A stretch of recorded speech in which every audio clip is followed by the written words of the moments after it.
Pagod na po ba kayo mga bossing ko sa mga kaganapan sa buhay ninyo na parang feeling po ninyo ay paborito kayo ng kamalasan? Asya mga bossing, subukan nyo po itong gawin dahil ito ay makakatulong upang sa ganon magtuloy-tuloy ang pasok ng swerte at hindi na kayo muli mamalasin pa. Gamitan po natin ito sa pamamagitan ng citrus. Ang citrus mga bossing ko ay ang kalamansi, dalanghita, ganon din po ang lemon, lalo-lalo na pantabay ng kamalasan. Ganon din po ang dayap, ganon din po ang suha. Ayan. Yan yung mga citrus na yung mga maaasim na nagtataboy ng malas. Ngayon, gamitin po natin mga bossing ko ang kalamansi. Ang kalamansi ay bilog na inihalin tulad sa barya para mabilis gumulong ang magandang kapalaran. Ang kalamansi ay kulay green na sumisimbolo ng pera ang kulay at ganoon din po tungkol sa usapin ng kalusugan. Pera at kalusugan. Ngayon po mga bossing, gamitan po natin ng citrus. Tapos gamitan din po natin ito ng bulak.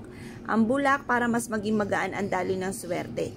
Kayo po ba mga bossing ko tuwing bagong taon or may okasyon, kayo ay nagluluto ng mga bilo-bilo, yun nga po yung bilo-bilo, diba lumulutang po yun. Tapos mahalin tulad yun sa magaan na daloy ng swerte. Ganon din po ang bulak. At ang bulak ay ganon din po pag bagong taon, nagsasabi tayo ng ganito para mas maging magaan ang daloy ng pera ng buong taon. Ginagawa nyo po ba yan mga bossing? Subukan nyo po yan mga bossing at yan po isa sa mga taon-taon ay ginagawa ko, lalo na nung nag-start ako ng 2019 ng pagsalubong. Lahat po ng mga pwedeng pampaswerte ay ginawa ko mga bossing at talaga namang tunay naman na napakadaming blessing na dumating na hindi ko inaasahan.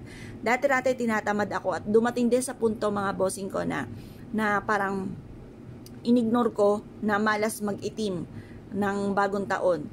Ako po ay nag-itim na dress. Ang ending, nako mga bossing, ang dami mga pagsubok. Ito lang po dinagdag ko po sa aming pong buhay at nagtuloy-tuloy nga po ang swerte.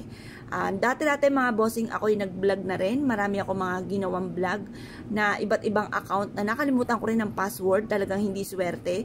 At wala rin po nag-subscribe sa akin, kundi kami-kami lang na aking anak at ang aking mister. Wala nang iba pa.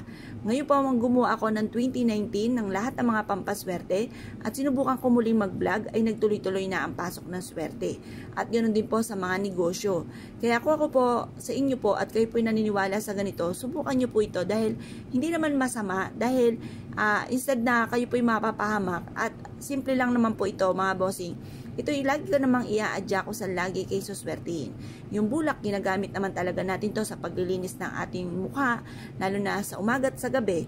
Ngayon po, ang kalamansi, kumuha lang kayo dyan kung may tanim po kayo or kaya po sa inyo pong rep, kumuha lang po kayo dyan. Makakatulong po ito upang sa ganon, higit ka na maka-attract ng swerte, lalo na sa pera.